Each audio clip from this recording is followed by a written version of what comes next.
भारत के एक शांत पहाड़ी कस्बे में आरव नाम का एक लड़का रहता था। उसकी उम्र लगभग 19 साल थी, लेकिन उसके सपने उसकी उम्र से कहीं बड़े थे।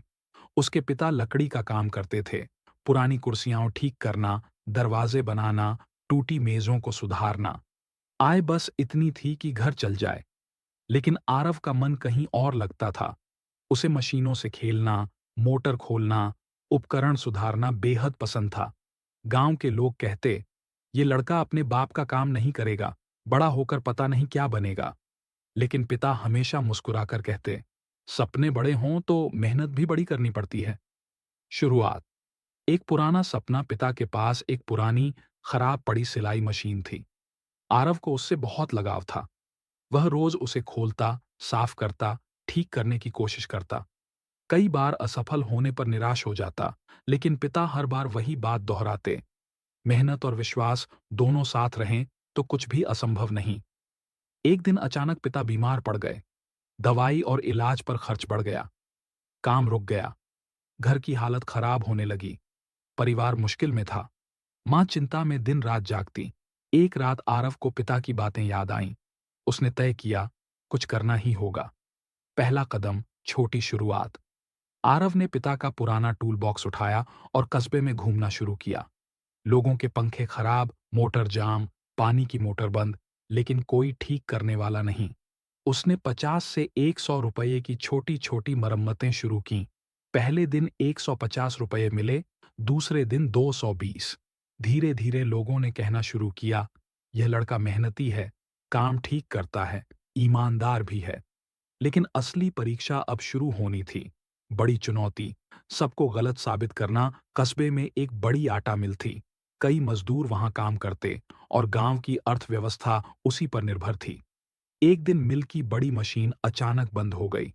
मालिक परेशान। मैकेनिक शहर से बुलाए, पर कोई समाधान नहीं मिला। किसी ने मजाक में कहा, अरे, उस लड़के को बुला लो जो घर घर मोटर ठीक करता घूमता है।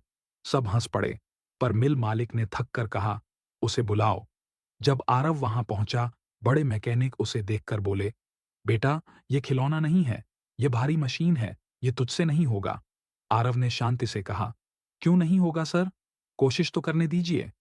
मिल मालिक ने अनुमति दी।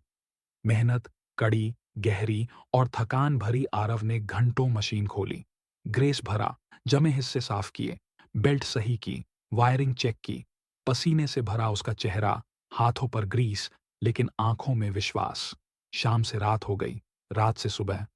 किसी ने चाय दी, किसी ने खाना, पर उसने हाथ तक न रोका। सुबह 6 बजे उसने सबको पीछे हटने को कहा, मैं मशीन स्टार्ट करता हूं। सबकी सांसें अटक गईं। आरव ने मशीन का बटन दबाया, धड़ धड़ धड़, और कुछ ही सेकंड में विशाल मशीन चल उठी। पहले धीमी, फिर पूरी रफ्तार से। सब दंग रह गए। कई तो विश्वास ही नहीं कर पाए। मिल मालिक ने भावुक होकर कहा, बेटा, तुम्हारे हाथ में जादू है। आरव ने मुस्कुराकर कहा, जादू नहीं सर, मेहनत और विश्वास। नई पहचान, नया सफर। उस दिन के बाद पूरा कस्बा उसे जानने लगा। हर दुकान, हर घर, हर दफ्तर, सब उसे काम देने लगे। पिता का इलाज भी चल पड़ा। कुछ महीनों में आरव ने अपनी छोटी सी मैकेनिक वर्कशॉप खोल ली, जिसका नाम उसने रखा विश्वास रिपेयर सेंटर। दुकान के बोर्ड पर बड़े अक्षरों में लिखा था, सफलता वहीं मिलती है जहां मेहनत और विश्वास साथ हों। कहानी का चरम, सबसे बड़ा अवसर। 1 साल बाद शहर की एक बड़ी कंपनी ने आरव को मशीन इंजीनियर का पद ऑफर किया। इंटरव्यू में पूछा गया, तुम्हारी सबसे बड़ी ताकत क्या है? आरव ने बिना सोचे जवाब दिया, मेहनत और विश्वास कि मैं कर सकता हूं। उसे नौकरी मिल गई। अंत। लेकिन शुरुआत भी। जब वह शहर जाने लगा, उसके पिता ने हाथ पकड़कर कहा, मैंने तुमसे कुछ नहीं मांगा, बस 2 चीजें हमेशा साथ रखना, मेहनत और विश्वास। आरव मुस्कुराया, पिताजी, सफलता वहीं मिलती है जहां मेहनत और विश्वास साथ हों।